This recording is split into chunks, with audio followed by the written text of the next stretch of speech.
tampoco está, como sabéis, Ildefonso, Valentín también está fuera, así que lo primero que quiero deciros es que yo he preparado unos cuantos de temas, pero vamos a ver si participamos cuando queráis, levantáis la mano, yo me callo y intercambiamos.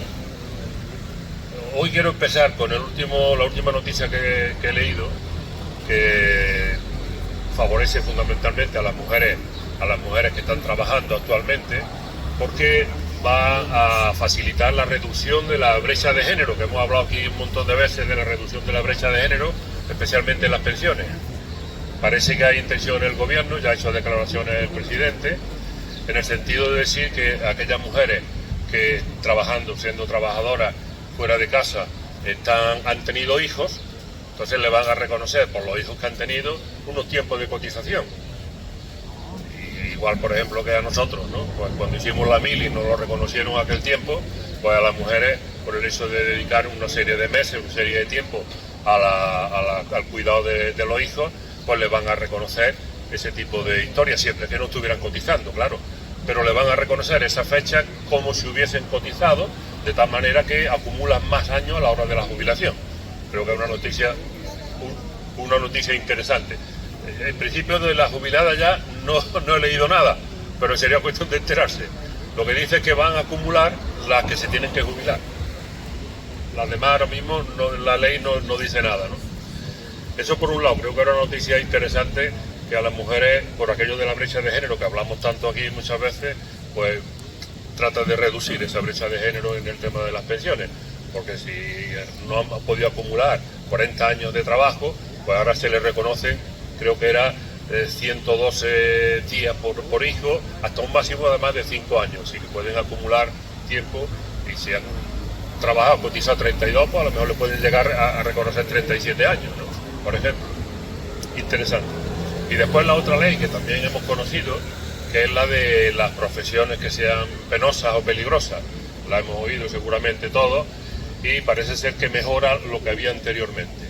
Os voy a leer cuáles son las profesiones que ahora contempla la nueva normativa, porque ya existía una jubilación anticipada por este tipo de profesiones, pero las han ampliado a, por ejemplo, a trabajadores y trabajadoras de la construcción, bomberos forestales, la gente que trabaja en el transporte de mercancías, transporte de viajeros, o taxistas incluso, ¿no? Personal sanitario, trabajadores de la industria química fundamentalmente, las Kelly, es decir, las limpiadoras de hoteles y tal, y la policía y la Guardia Civil.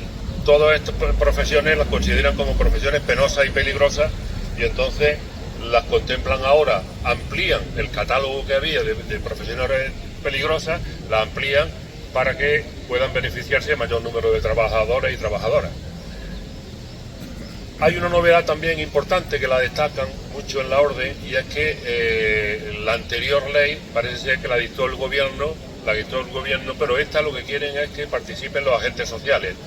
Es decir, que si hay acuerdo en un sector determinado, ¿no?, la patronal y los sindicatos se ponen de acuerdo, entonces el gobierno no va a tener problema en aceptar eso. Si no surge de la negociación colectiva, pues el propio gobierno puede plantearlo, o incluso un grupo de pymes también pueden plantearse este tema. Es decir, que esto sí es un cambio con respecto a lo que había, y es interesante, porque en los convenios colectivos, cuando tengan que debatir si esta profesión es más o menos penosa, más o menos peligrosa, porque trabaje en el tema de la química o productos biológicos que puedan afectar a la salud de los trabajadores y trabajadoras, pues pueden llegar a un acuerdo y planteárselo al gobierno para que contemplen aquí en la ley, ¿no?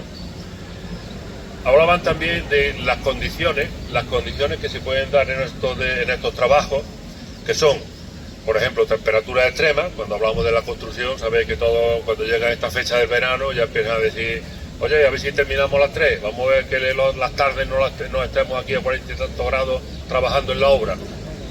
Las temperaturas extremas son una de las condiciones que plantean para que se pueda solicitar, tema de ruido, vibraciones, el uso permanente y continuo de la fuerza física, la exposición a agentes químicos o biológicos, agresivos y tóxicos. Y entonces el planteamiento que tiene es con un nuevo coeficiente reductor del tiempo de trabajo, un nuevo coeficiente que lo que va a facilitar es la jubilación anticipada, de tal manera que un año, en lugar de cotizar por un año, pues va a cotizar por un año y algo más de tiempo. Claro, eso va a suponer también que la cotización va a ser un poquito mayor, especialmente por parte de la empresa, pero también por parte del trabajador. De tal manera que lo que no va a permitir la ley, hasta ahora tal como está redactada, es que la jubilación sea anterior a los 52 años. Es el tope mínimo que pone. Pero quiere decir que un año en estas profesiones no va a suponer un año de cotización, a lo mejor son un año y tantos meses, de tal manera que en menos tiempo puede acumular el mismo número de años que se exige para la jubilación. Entonces son lo mismo que el de las mujeres que hemos comentado anteriormente, pues son dos noticias interesantes, especialmente todavía para las personas que están trabajando, los trabajadores y trabajadoras. Como digo, como son varios temas, si en un momento determinado queréis participar, no tenéis que ver levantar la mano y me dais a mí un relevo también. Bueno, después de este tema, la semana pasada estuvimos con el tema de la auditoría. Recordáis lo que hablamos, y esto lo hemos dicho ya con mucha frecuencia, y el otro día hablamos del acuerdo que se había adoptado aquí en el pleno del Ayuntamiento de Linares. Ahora ya tenemos noticias, sobre todo Ildefonso nos lo va poniendo en el grupo de WhatsApp. Ya parece que también lo han aprobado en Úbeda, como lo decía también Alberto, que ya lo habían aprobado en el Ayuntamiento de Úbeda, más o menos las mismas condiciones de aquí, todos los partidos a favor, excepto Vox, que vota, que se abstiene exactamente, ¿no? Y después en Jerez también, y por lo visto en algún sitio, no sé si fue en Úbeda o ya no lo recuerdo, esta gente que vota, que se abstiene, dice que ellos lo que apoyan es la natalidad. ¿Qué coño tiene que ver la natalidad con el tema de las pensiones? Pero bueno, una forma de justificarse a ellos ante su público, pues. Pero que no solamente en Jerez y en Úbeda tenemos noticias, sino sabemos también que en Baño de la Encina, en la Carolina, también se ha planteado ya. No tengo noticias de si ya lo han aprobado, pero por lo que se ve, y además es un poco de sentido común, si esto es una auditoría que se le pide al gobierno, pues el primero que va a votar a favor va a ser el PP. Entonces, si es mayoría en los ayuntamientos que sea, va a votar el PP, el PSOE también le interesa, no se va a quedar descolgado, y la gente a la izquierda del PSOE, pues lógico, entonces se va a quedar descolgado siempre en los mismos. Y después también, en esta misma semana, ha coincidido que en la revista de COESPE, si recordamos en el 2018, cuando empezamos a funcionar como plataforma, ¿no? Nos metimos en una coordinadora a nivel estatal que era COESPE. COESPE sigue existiendo. Aquí también hay una sección de COESPE en Andalucía, con la cual me parece que no tenemos mucha relación, pero a nivel nacional sigue existiendo y sí estamos más coordinados a nivel nacional. Y también en su propia revista, pues lo que hacen es defender, ¿sí?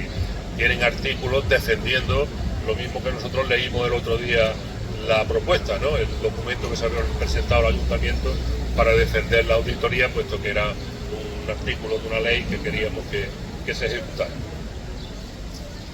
Y después en el tema de servicios públicos, que venimos hablando también con mucha frecuencia, hay unos temas que están saliendo estos días que nos tienen que hacer reflexionar, ¿no?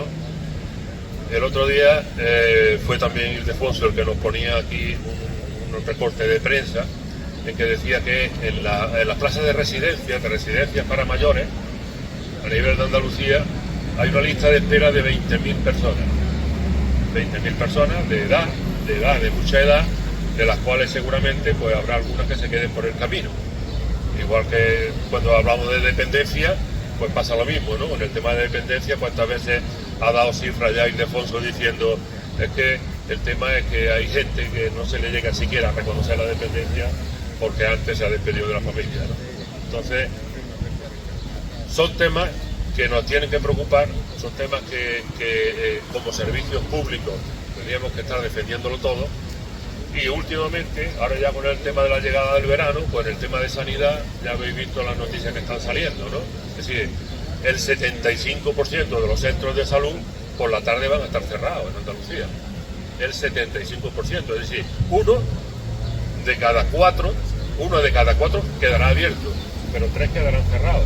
Por tanto, la asistencia médica durante los meses de verano en los centros de salud prácticamente va a desaparecer, va a quedar 1 de 4. Reducción, es una reducción muy importante porque reducen las 3/4 partes, es decir, 3 de cada 4 reducen. Si hablamos de residencias de mayores, hablamos de dependencia, hablamos de sanidad y la última noticia que está saliendo también el tema de educación, porque el proceso de matriculación de los críos en los colegios está terminado, hace poco ha terminado, pues se está dando también la situación de privatización de nuevo, de privatización. Aquí en algún colegio, por ejemplo, que ya habían suprimido líneas de infantil anteriormente porque no tenían alumnos suficientes, resulta que este año tiene matrícula suficiente, demanda de matrícula suficiente y no se las crean, sino que cogen esos alumnos, 10 alumnos que sobran ahí en ese colegio y se los pasan a la concertada.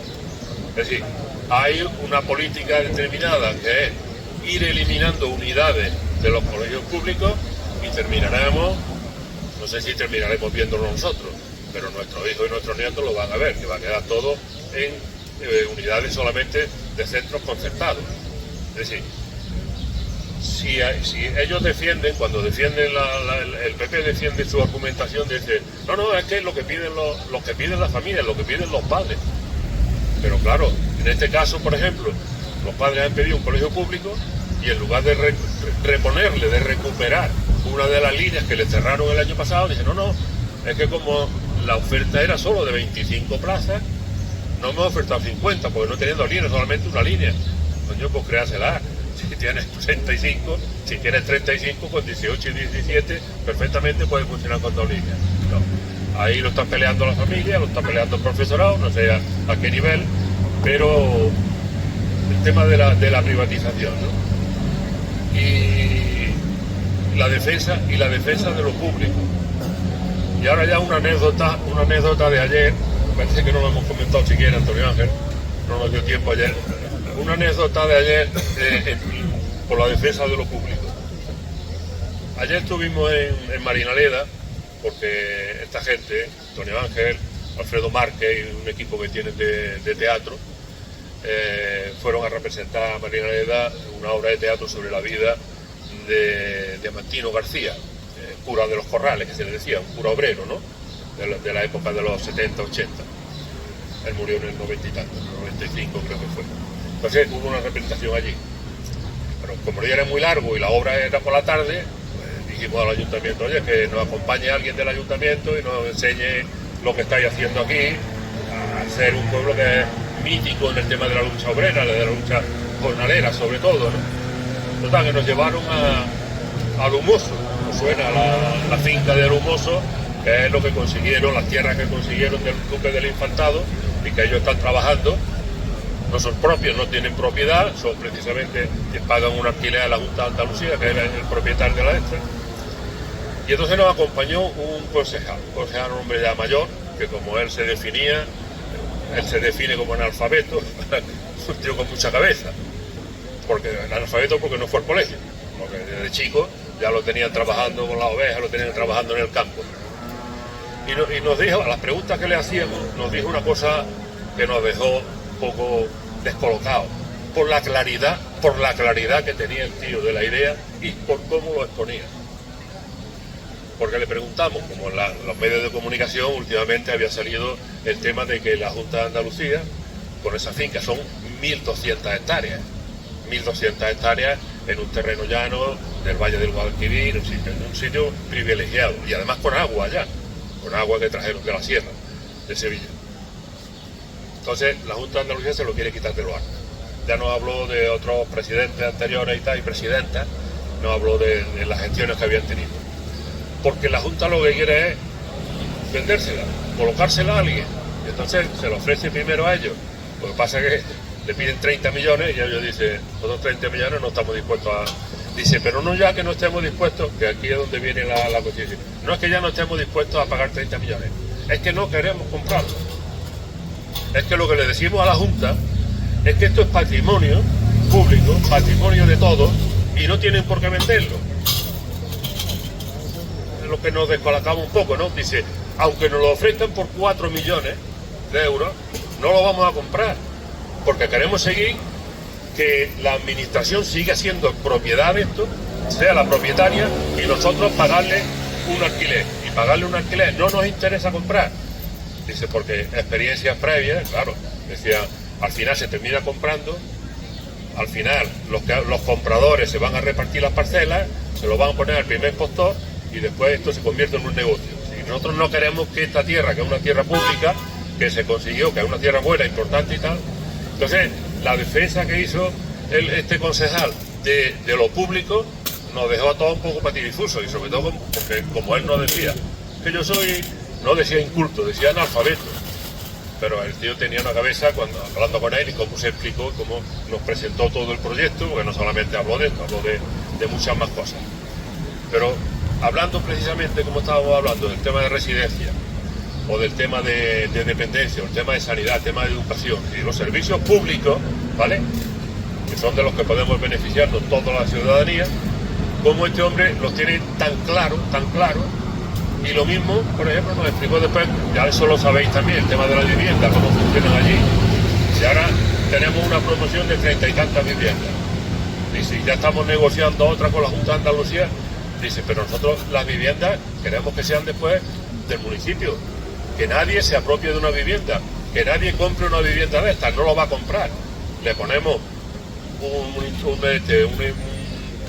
coste simbólico al mes, entre 15 y 24 euros al mes, lo que están pagando allí por las viviendas.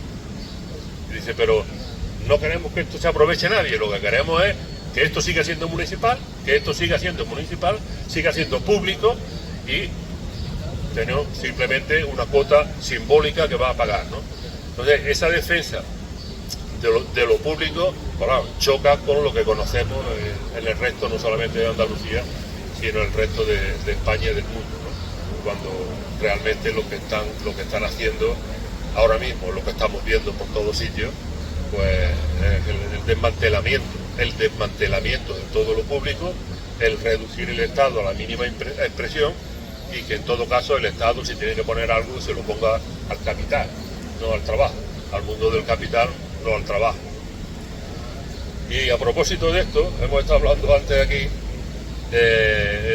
con Pepe y Paco, un vídeo que está corriendo por ahí por las redes, lo hemos visto también en nuestro grupo, ¿no?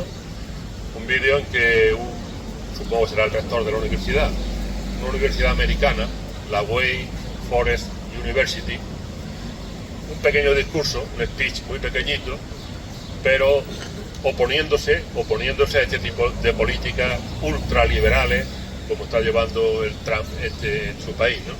Y entonces pues el tío da la cara y dice, avisa a todo el mundo de que esta gente lo que viene no solamente por la universidad, viene también a por el periodismo libre, viene a por el saber, a por la ciencia, y termina con una frase que hace referencia a que, por visto, él personalmente conoció a Orwell en Londres alguna vez, coincidió con él, y coge una frase de Orwell, ¿no? Y termina el vídeo diciendo, la ignorancia apoya al poder, la ignorancia facilita el poder, le hace la vida más fácil al poder. Es decir, cuanto más ignorantes somos, cuanto menos informados estemos, el poder lo puede manipular mejor. Claro, con lo que está pasando en Estados Unidos, se supone que es una actitud bastante valiente de que alguien de la universidad, por los palos que le está pegando a la universidad, recortándole las subvenciones y además prohibiéndole, como está haciendo, ¿no?, con Harvard, prohibiéndole que puedan admitir a alumnos extranjeros. Entonces el tío más claro no puede ser. Y, oye, que estos vienen a por el saber, estos vienen a cargarse, ellos quieren ser simplemente los dueños del país, no el presidente, no, el dueño de un país como una empresa. Lo que Elon Musk es con su empresa, pues este tiene que ser con Estados Unidos, ¿no? Y son advertencias que nos viene bien conocer. Bueno, y a propósito de Estados Unidos, nos ha llegado la noticia la semana pasada, el otro día, que fue el sábado, lo oí en la cadena SER, había varios humoristas gráficos hablando del programa este de la cadena SER de los sábados por la mañana con Javier del Pino, estaba Peridis, estaban 3 o 4, no sé si lo viste algunos, 3 o 4 humoristas gráficos españoles, y sacaron a colación en su conversación lo que le ha pasado a un humorista gráfico, por lo visto de referencia, al cual ellos admiraban, un americano, tal Peter David. Yo no lo conozco porque no veo el humor gráfico americano, pero ellos sí lo conocen como profesionales del tema. Un tío con 68 años, un tío con prestigio, un tío seguramente con dinero, y se ha muerto porque no ha podido pagar la seguridad, no ha podido pagar la medicina allí en Estados Unidos. Y es un tío con posible. A pesar de eso, la vida se le habría complicado, y entonces lo que se está diciendo en la prensa es que eso pasa allí en Estados Unidos. Y a colación de eso, el otro día, una profesora que era aquí española, pues venía a decir más o menos lo mismo. Decía, si yo me pongo enferma aquí, dice, si la cosa es leve, yo no voy al médico en Estados Unidos, yo no puedo ir al médico. Allí menos de 10 o 20 mil, porque allí cuentan así, 10 o 20 mil o 30 mil dólares por cualquier cosa. Dice, y si es algo grave, yo me cojo el avión y me vengo para acá, porque allí no me puedo. Entonces, esa es la situación de la privatización a la que nos quieren ir llevando. Es decir, tenemos que estar alerta a ver en qué va a desembocar todo esto, ¿no? En qué va a desembocar todo este incremento que hay de extrema derecha, que es la que propicia la privatización permanente, el tema de las pensiones, que lo hemos hablado tantas veces, la privatización de la sanidad, la privatización de la educación, como estamos viendo, porque lo estamos viendo, está pasando delante de nuestros ojos, y tenemos poca reacción, tenemos muy poca reacción. Por eso nos llamó mucho la atención el discurso de este hombre de ayer en Marinaleda, ¿no? Porque allí en este sentido lo tienen muy claro lo que tienen que defender, y van a estar hasta última hora. Otra cosa es que, como decían, pues bueno, el recambio generacional, pues allí pasa como en todos lados, y sobre todo en el campo. Pues la gente de joven ahora pues tiene más posibilidades de estudiar, de ir a la universidad, en Sevilla, en Granada, en Córdoba, donde quieran, y después sacar profesiones y se van de allí. Entonces, aquello morirá seguramente, pero será por eso. Cuando la vieja guardia desaparezca, pues probablemente esto volverá a... Esa es la lástima. La lástima es que no somos capaces de darnos cuenta de lo que nos viene encima, ¿no? Bueno, y como he dicho, a propósito de esto, mañana, siempre volvemos a decir lo mismo, mañana martes a las 6 de la tarde en la Casa de la Cultura, precisamente vamos a tener un diálogo sobre la ultraderecha. Sí, aunque aquí no nos movamos gente de ultraderecha normalmente en este círculo, pero vamos a analizar las bases ideológicas, las bases políticas, las bases económicas de la ultraderecha, no solamente de la española, a nivel mundial, vamos, a nivel europeo y a nivel mundial, ¿no? Así que sería interesante que participásemos allí, porque debemos estar un poco alerta de qué es lo que nos espera, si nosotros llegamos a conseguir que un Trump, ¿vale?, un tipo de Trump, nos lleve a gobernar aquí un día. Ya estamos viendo lo que está pasando allí, pues bueno, que sea aquel el espejo, que sea aquel el reflejo, el que nos tenemos que mirar para lo que nos puede ocurrir aquí, sabiendo la diferencia grande que hay ahora mismo entre aquel país y este. Entonces, estáis invitados todos mañana a las 6 de la tarde. Y termino porque muchas veces hemos oído hablar del síndrome de la rana hervida. El síndrome de la rana hervida, lo que nos viene a decir es que si en un caldero de agua fría echamos una rana, la rana se queda allí más bien que Dios. Si empezamos a calentar el agua poquito a poco, la rana está acostumbrándose a ese ambiente, está acostumbrándose a esa calorcita y termina cocida, ¿no? Termina hervida. Distinto es que coja un caldero de agua hirviendo, le tiras la rana y la rana va a pegar un salto, seguramente se va a librar. Pues el síndrome de la rana hervida lo que nos sirve es para que reflexionemos si realmente qué tipo de rana somos. Los que estamos en un entorno, en un ambiente, bueno, soportable, hasta que llegue a ser insoportable y ya no podemos salir, y ya no nos demos cuenta, ¿vale? O preferimos ser gente que reacciona cuando estamos viendo este tipo de cosas que nos vienen encima. Yo he terminado. Así que si alguien quiere coger el micro, aquí lo tiene. Si quiere comentar algo de lo que hemos comentado, o cosas nuevas, porque también es verdad que el otro día lo dije, el lunes pasado lo dije, aprovechando que no está Ildefonso, el hombre que se prepara muy bien los temas, que trae muchos temas, pues a lo mejor nos tomamos también un respiro en el sentido de decir, venga, vamos a hacer, yo diría incluso, lo que pasa es que no tenemos el móvil ¿no? Tenemos solamente el fijo, de pasar para que todo el mundo dijera algo de por qué nos reunimos aquí, qué hacemos aquí los lunes. Bueno, pues opiniones, y yo conozco aquí hay gente que tiene opinión muy buena y profunda, y que debía aprovechar esta oportunidad que le estoy dando. Venga, valiente. Esto es como las procesiones. Venga, valiente. Venga. Buenas compañeras, compañeros. Sí es verdad que cuando nosotros empecemos aquí, ya empecemos porque ya no podíamos aguantar más lo que estaba haciendo toda la derecha y toda la extrema derecha, y lo vamos, y yo todavía están pimpas que van a seguir para vencernos.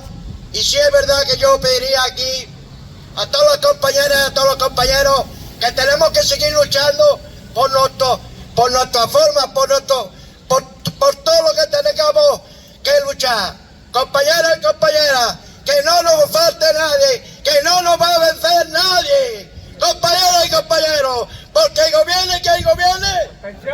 Vamos, gobierne quien gobierne. Ahí está, compañeras y compañeros. Muy bien.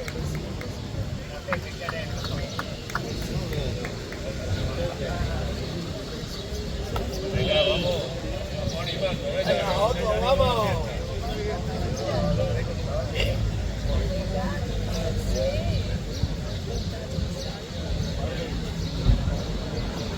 Venga, Luis. Buenos días. Era apuntar un dato con respecto a esa cocción lenta, a la cocción lenta que decía, la cocción de la rana, que decía antes Juan. Pues el ejemplo, hoy la radio local en Úbeda informaba que uno de los colegios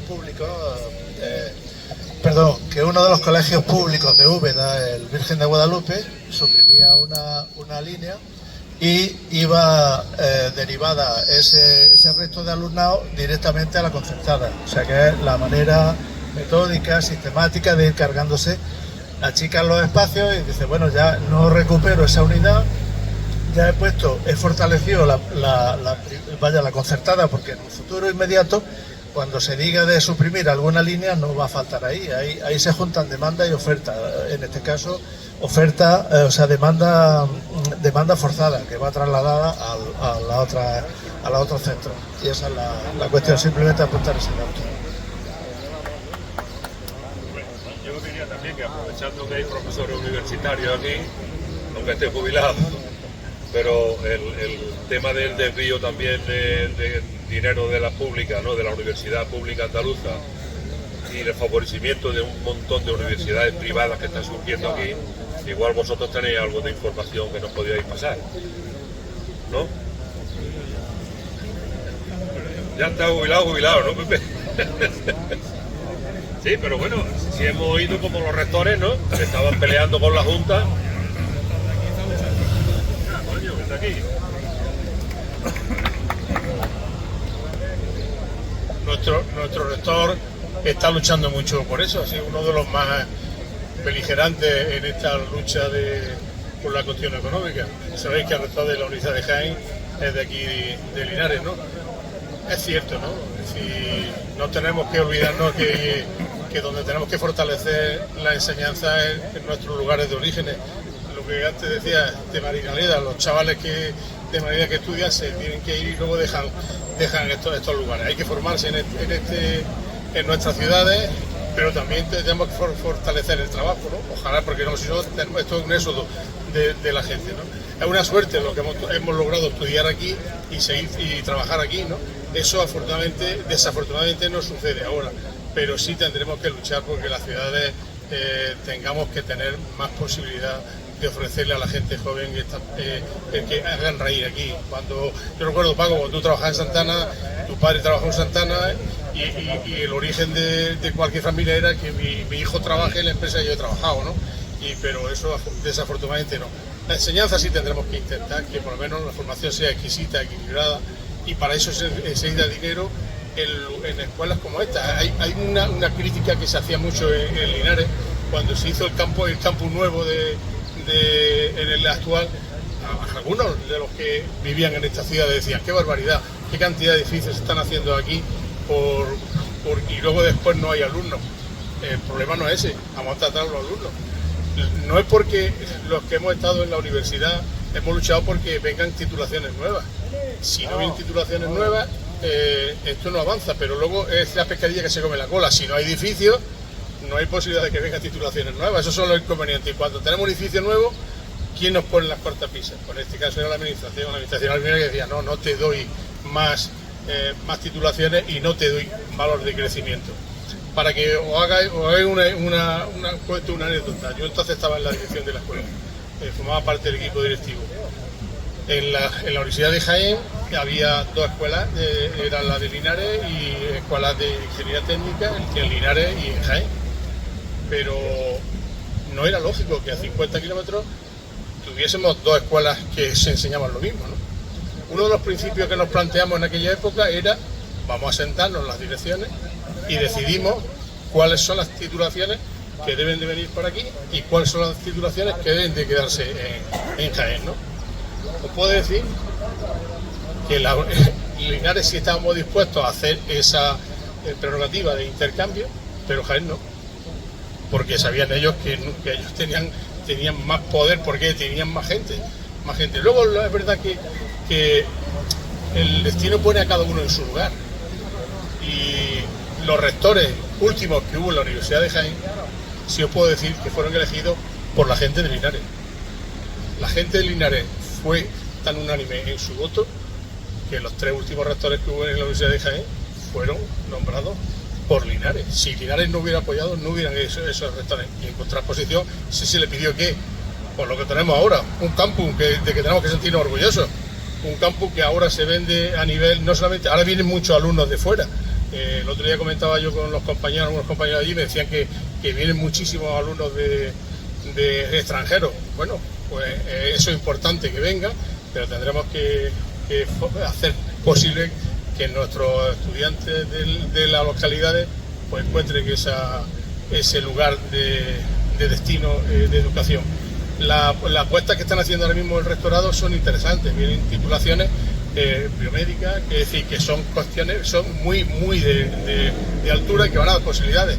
Edificio tenemos, pues luchamos por ello, pero que sí, que si no buscamos el presupuesto no es posible que las universidades crezcan, que las dotaciones cuestan mucho dinero, la investigación hay que hacerla, y no olvidar que lo que yo siempre decía en la universidad, cuando yo era profesor yo siempre decía: la universidad es investigación, pero también es educación, también es darle clase a los chavales, no estás todo el día allí investigando, porque algunas de las cosas que se investigan en la universidad son cosas sin sentido, de verdad. Eso es como, algunas dicen: ¿eso qué aplicación tiene a la hora de la verdad?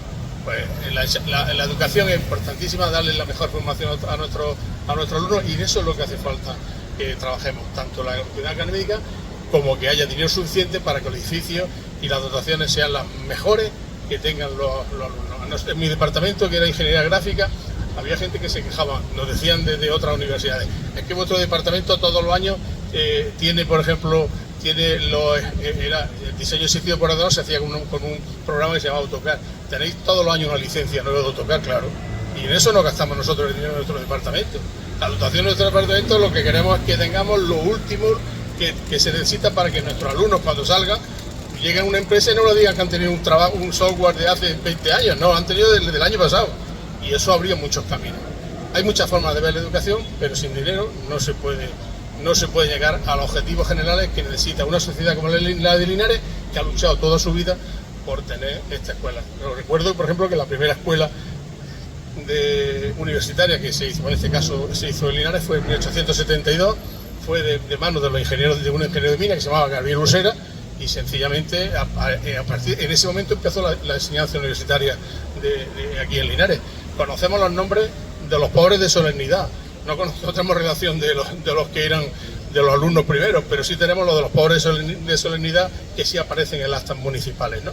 La lucha ha sido muy importante por la educación en esta ciudad y tendrá que serlo hasta que nosotros nos jubilemos y que tengamos gente que siga nuestro camino, ¿no? Bueno,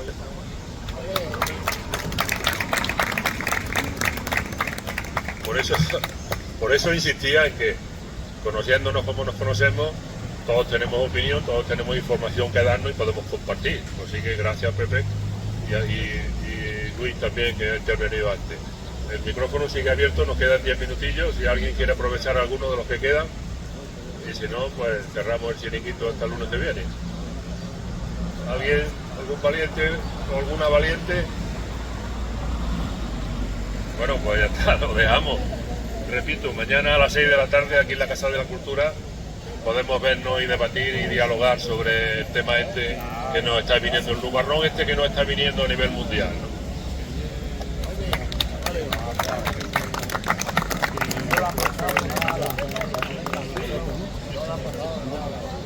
Si no me lo dijo Antonio antes, te digo, a mí no me